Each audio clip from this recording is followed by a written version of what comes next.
পরবর্তী প্রশ্ন, 100 মিটার দীর্ঘ একটি ট্রেন তার বিপরীত অভিমুখে 5 কিমি/ঘন্টা বেগে পদব্রজে গতিশীল ব্যক্তিকে অতিক্রম করতে 6 সেকেন্ড সময় লাগে। ট্রেনটির গতিবেগ কত? ট্রেনের দৈর্ঘ্য দেওয়া আছে 100 মিটার। এখানে ট্রেনের মানুষটির গতিবেগ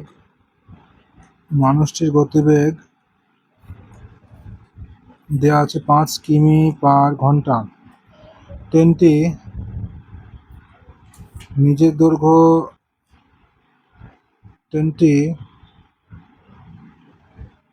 দৈর্ঘ্য অর্থাৎ 100 মিটার অতিক্রম করে 6 সেকেন্ডে। অর্থাৎ ট্রেনটির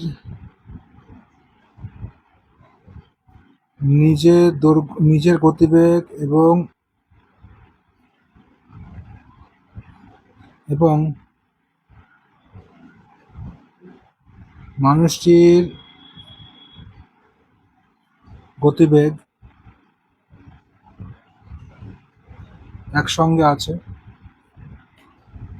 তাই এখানে কি হবে দেখি, আগে বের করি, গতিবেগ বের করি। 100 মিটার 6 সেকেন্ডে যেটা যায়, এটাকে আমরা কিমি/ঘন্টাতে করি। অর্থাৎ কিমি/ঘন্টাতে করতে 18/5 দ্বারা গুণ করতে হবে। অর্থাৎ 5 20 100 318, অর্থাৎ 3 20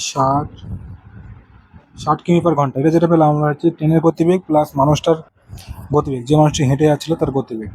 অর্থাৎ এখানে মানুষটার গতিবেগ কত আছে? 60 কিমি থেকে যদি মানুষটার গতিবেগ অর্থাৎ 5 কিমি/ঘন্টা যেটা আছে, এটা যদি আমরা বাদ দিই তাহলে আমরা কি পাই? শুধু ট্রেনের গতিবেগ পাই। ট্রেনের গতিবেগ কি হবে? 55 কিমি/ঘন্টা হচ্ছে ট্রেনের গতিবেগ। তো এটা হচ্ছে অ্যান্সার।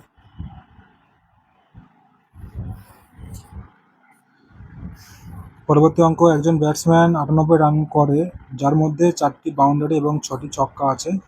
ওই ব্যাটসম্যান উইকেট দুইয়ের মধ্যে দৌড়ে মোট রানের কত শতাংশ রান করেছে? অর্থাৎ মোট রান 98। এবার এই মোট রানের মধ্যে 4টে বাউন্ডারি অর্থাৎ 4 4 16 রান বাউন্ডারিতে এসছে, এবং 6টি ছক্কা 6 6 36 রান ওই 6 মেরে পেয়েছে। তাহলে এখানে 6 6 12 3 4 5 আছে 52 রান ও 4 এবং 6 মেরে করেছে। 4 এবং 6 মেরে কত রান করেছে? 52 রান করেছে। তাহলে দৌড়ে কত রান করেছে? তাহলে 98 থেকে 52 যদি আমরা মাইনাস করি, কত পাই? 6, 9 থেকে 5 বার দিলে আমরা 4, অর্থাৎ 46 রান সে দৌড়ে রানটা করেছে। অর্থাৎ 98 রানের মধ্যে 46 রান সে দৌড়ে করেছে। তাহলে 100তে কত রান সে করেছে এখানে বের করতে হবে। তাহলে এখানে কত হয়? কাটাকুটি দিয়ে আমরা 2 2 4 3 2 6 4 2 8 9 2 18, অর্থাৎ 2349। 2349কে যদি আমরা ভাগ করি, 2349কে যদি আমরা ভাগ করি কত হয়? 4 দ্বারা যাবে, 4 9 36, 4 4 16, 16 3 4 9 36, 4 4 16, 16 3 19 4 থেকে 4, 13 থেকে 10 থেকে 3, 2 থেকে 1 8 16, 340, 340 49, সেখানে যদি 6 দিয়ে আমরা দিই, 6 9 54, 4 9 4 6 6 9 54, 4 থেকে 5, 4 6 24, 24 আর 5 29, 29।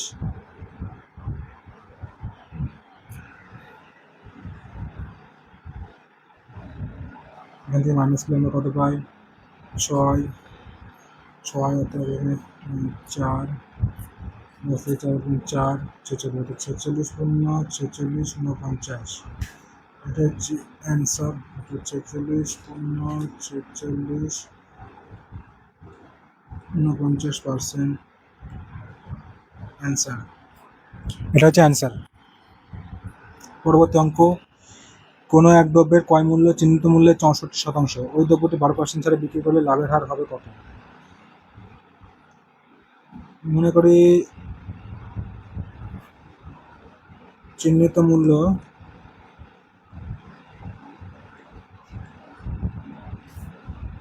100 টাকা। তাহলে ক্রয় মূল্য কত? এই 64% মানে 64 টাকা, 64 টাকা এটা ক্রয় মূল্য।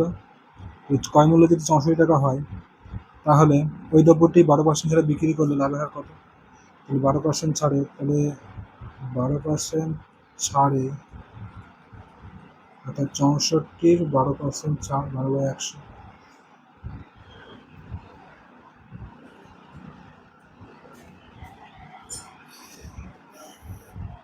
12% ছাড়ে যদি বিক্রি করা হয়, অর্থাৎ ক্রয় মূল্যের ওপর 12%, চিহ্নিত মূল্যের ওপর 12% ছাড়ে, অর্থাৎ 100 টাকা থেকে যদি আমি 12 টাকা বাদ দিই, তাহলে অর্থাৎ এটা 88 টাকায় বিক্রি করেছে,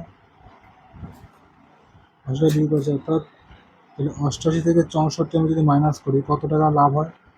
8 থেকে 4 4, 8 থেকে 6 2, 24 টাকা, অর্থাৎ 24 টাকা লাভ হয় 64 টাকা। তাহলে 100-তে কত? 24 টাকা লাভ হয় 64 টাকাতে, 100-তে কত?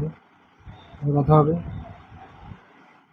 12 দুগুণে 24, 3 দুগুণে 6, 2 দুগুণে 4,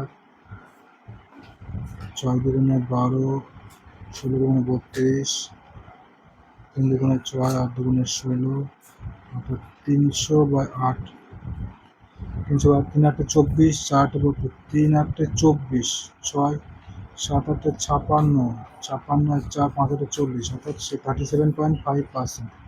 এটা হবে অ্যান্সার, অর্থাৎ 37.5% হচ্ছে অ্যান্সার।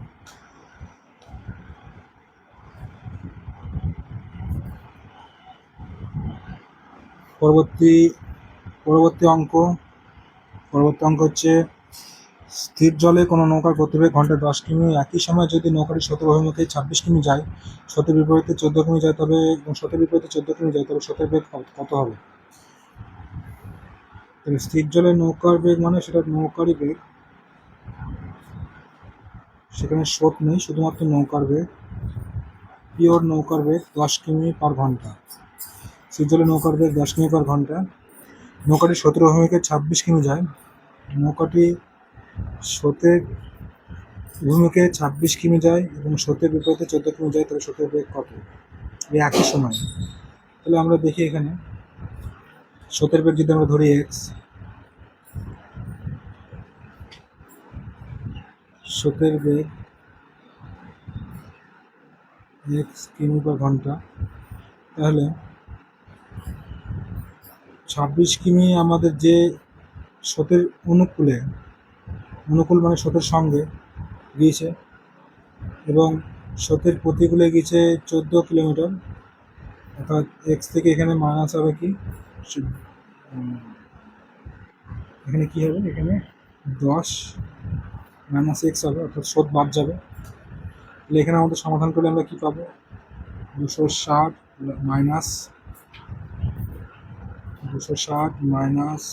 26x, এখানে 14x প্লাস 140, অর্থাৎ 26x থেকে আমরা 14x, এখানে কী হবে, মাইনাস হবে, তাহলে মাইনাস এখানে প্লাস হবে, অর্থাৎ 30-40x হবে, এখানে 140, এখানে মাইনাস 260 হবে, অর্থাৎ মাইনাস কত হবে, এখানে 260 থেকে 140 মাইনাস করলে 6 থেকে 4 2, 2 থেকে 120 হবে, অর্থাৎ মাইনাস কেটে যাবে, x সমান কী হবে, 120/40,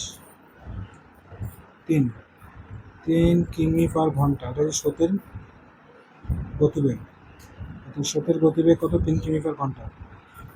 স্রোতের গতিবেগ 3 কিমি/ঘন্টা, অর্থাৎ স্রোতের গতিবেগ 3 কিমি/ঘন্টা। পরবর্তী অঙ্ক 3টি গাড়ির বেগের অনুপাত 5:4:6, একই অতিক্রম করতে গাড়ির 3টি যে সময় লাগে তার অনুপাত কত? 3টি গাড়ির বেগের অনুপাত দেওয়া আছে, এখানে বেগের অনুপাত কত দেওয়া আছে?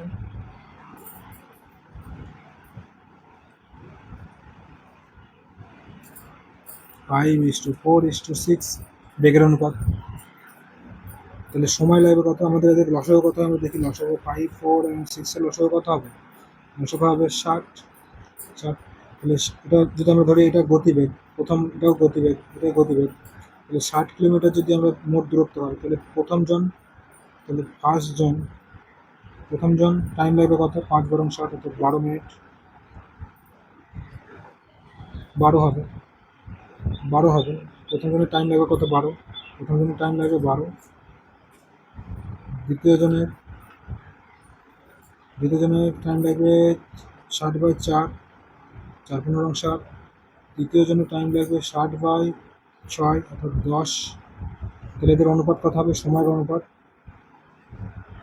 অনুপাত হবে 12:15:10।